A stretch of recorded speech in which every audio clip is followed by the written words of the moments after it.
Hello, my name's Cliff Freilich. I'm the Executive Director of Cinema St. Louis, and we're joined by the Director of 33 and Counting, Aisha Sultan. Aisha, welcome. Thank you so much, Cliff. It's great to see you. So I want to start, we'll get into the meat of the film itself momentarily, but first I want to talk a little bit about your journey to filmmaking. You are, of course, as most people know, a columnist for the St. Louis Post-Dispatch, an old colleague of mine from many years ago. Right. But you took the plunge into the filmmaking world a couple of years back with your first film, which was actually a narrative short, not a documentary, called Other People, Right. which was very well received. I'm curious as to what motivated you to start making films, why you started with a narrative. This documentary obviously would be more in your wheelhouse as a reporter. So go Right. ahead. So, you and I are storytellers, as writers, as witnesses, as people who sort of interpret the world and tell a story about it. And there are different ways in which you can best feel to tell a story, different platforms, different media that allow you to say what you really are feeling. And many times that can be, for me, my column, because I can insert my personal voice and opinion in it.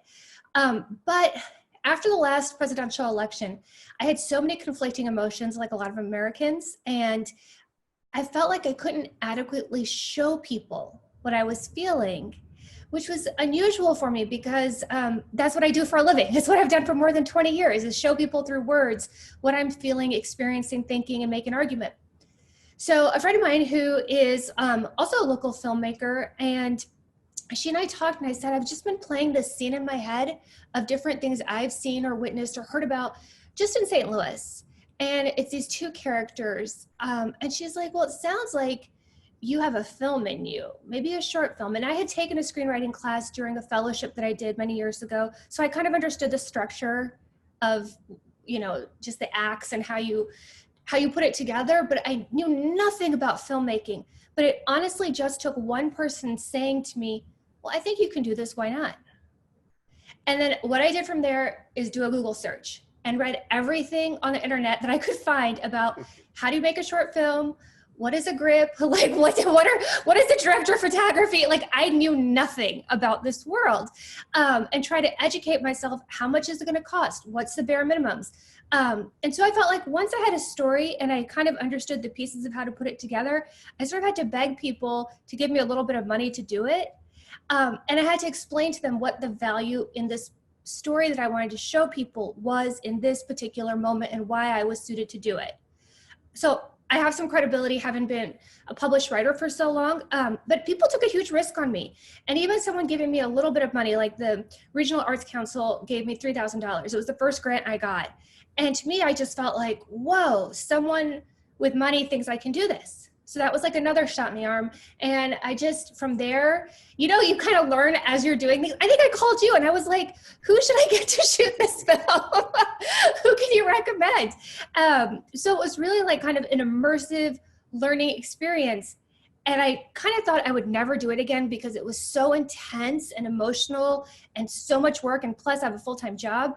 And it was a 9-minute short and it like consumed my life for so many months.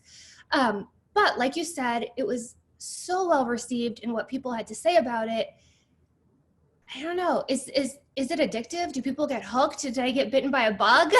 Do I have a virus now that I'll never be able to get out of my system?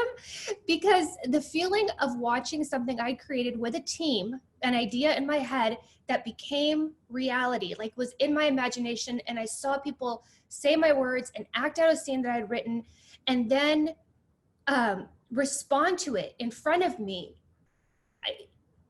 I've just never experienced anything like that as an artist.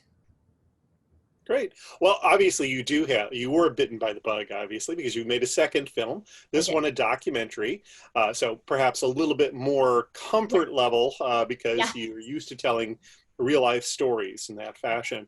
But nonetheless, it's a different form. And you had to learn still new things, obviously, when making a doc as opposed to a narrative. So tell us a little bit about how you came across Patty's story and why you decided that you wanted to tell it in film form. Right. So I wrote a series of editorials, unsigned editorials for the St. Louis Post-Dispatch about people who I felt like the governor should grant clemency to. There were 4 editorials and 1 editorial that explained why the governor should use this power to correct miscarriages of justice that have happened. And one of those 4 individuals, so I had read about her case. I talked to people who've been working on clemency and social justice issues in our region, in our state, when I'd narrowed down the original 4 that I picked. And once I got to talk to her attorney, some of her family members, I felt like there was something really special, a spark about her personality. And that's not to say the other people are not just as worthy of clemency. They are, and I 100% believe that. But there was something that compelled me about how long she'd been in prison and how hopeful and positive an attitude she had. If I, God forbid, had been convicted of a crime that I did not commit and was in prison for 34 years for it, I would have a really bad attitude about life. Okay, that's not Patty's attitude. And so it was that incongruency. There has to be something in a story that doesn't quite make sense to you as a filmmaker or a storyteller. And it was that friction of like, how does her family keep hope alive? How does her daughter keep fighting for her freedom? How does Patty change all these women's lives behind bars, knowing that she might die there? I mean, she could very well die there, all the while maintaining her innocence. Like, there's so many questions that pulled me about this. And so then as a filmmaker, I had to think, what visually do I have access to? Because you don't have a film with just people talking on camera. Like, there has to be something ongoing that you can shoot. And sort of from my last experience, and I think it was really helpful to have done a narrative because I saw how important that scene building and all of that really was, to bring elements into that, to be able to tell a story that was not just like, a very well put together interview you might see on a news program. Like, there had to be something that would elevate it from journalism to have an artistic element to it. And that's why, since I knew I had access to her family, to old police footage of the crime scene, of the story of her daughter going from her house to visit her mother in prison and giving us the permission to be able to accompany her on that trip. I had some vehicles on which to hang the information that allowed the reader to feel like they were going somewhere, seeing something happen, and not just a series of people talking about it. So not every compelling story has all of that, right? I mean, there are so many other stories I would like to do, but I feel like I don't have visually the elements that I need to be able to pull it off in a very small budget, in a very compressed window of time. I mean, I think as an independent filmmaker, I can't stress enough, like, how big the budget issue is. Yes. You have to try to find money like under all these corners wherever you can, and continuously ask people to invest in something that you think is important. That, it's hard. So did the Post-Dispatch help at all in this instance? So in this instance, they did not financially back the film at all, but they gave me some time from my work schedule, a couple of days a week for a summer, because there was some scheduling. I mean, I was the director, but I was also the executive producer. So, just logistically being able to go to the prison and do a lot of the interviews in different parts of the state, I wouldn't have been able to do. Like, on my last narrative film was shot on a Friday, Saturday, Sunday, like 3 full days of production. But this was shot over a period of 6 months in like 11 different locations and 12 different interviews. So I needed the flexibility. And I was really grateful that they gave me that ability to do that, Great. Well, let's talk a little bit about the film itself and the subject. Right. Yeah. The notion, Patty Pruitt's case is particularly compelling because she is so clearly a person who has profound influence on all the people that she meets in a positive way. She's helped transform the lives of all these women that she's unfortunately met in prison. And so the case to make for her, absent even the notion of her being innocent of the crime to begin with, is really strong. So talk a little bit about your feelings with regard to this. Going into this film, I had to ask myself a question of, what is this film really about? I mean, is it about me trying to prove that she's innocent? No, because I didn't have the resources to be able to do a full-on investigation and, go through decades of evidence. And a lot of people who were involved in her trial are no longer, they're dead now. I knew for me, it was going to be raising questions about how this investigation was handled. And because I don't think the state did a very good job with her case. I think there are major questions about how it was handled at trial.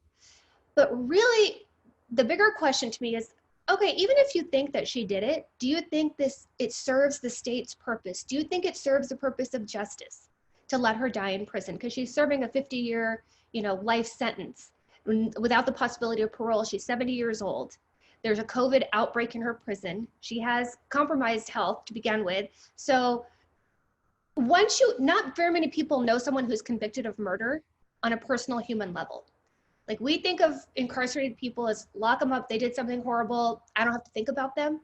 But I wanted someone to see her as a mother. I wanted someone to know her family and the impact it had on a family, and to realize how many mothers in America we put in prison every year, and just the sheer number of families that have generational trauma that you can see in her story's case. So hers is like a micro of a major macro problem that our society and country is dealing with. Like, what is justice?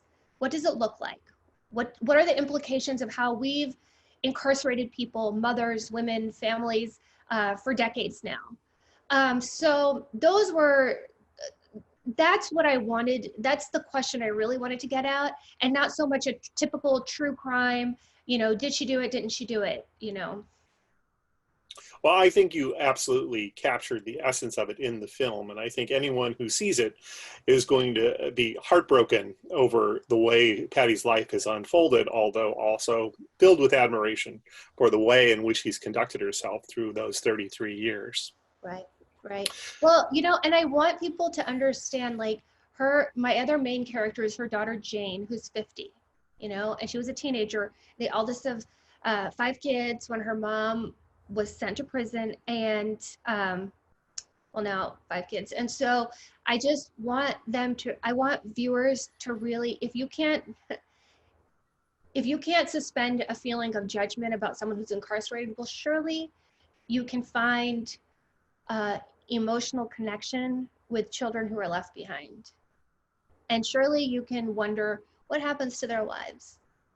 When they lose a father because he's murdered, and then lose their mother. I don't know. It was a really powerful idea to me that children are orphaned, and yet when the issue of clemency comes up, they're not considered victims in this crime.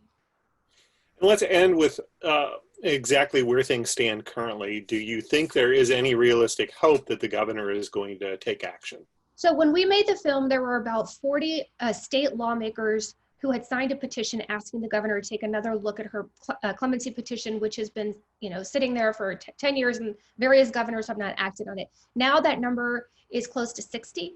So there is significant support among Republicans and Democratic lawmakers. And I'm hoping that once more people can see the film, and once the governor realizes that this is not a politically risky move for him. There are not a ton of people saying, lock her up, keep her locked up. In fact, it's the opposite in this case.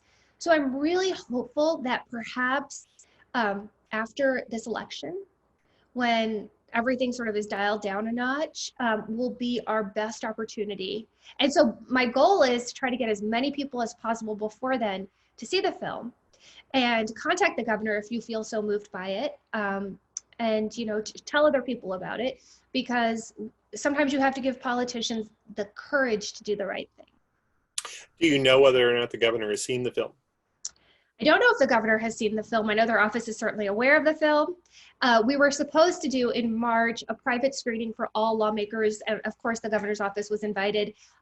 We can't do that because of the pandemic now, but I'm hoping that as soon as it's safe, we will be able to invite the governor's office and all lawmakers in a safe way to see the film. Well, very much we hope that occurs, and we certainly have Patty in our thoughts. Thank you for telling her story. Thank you.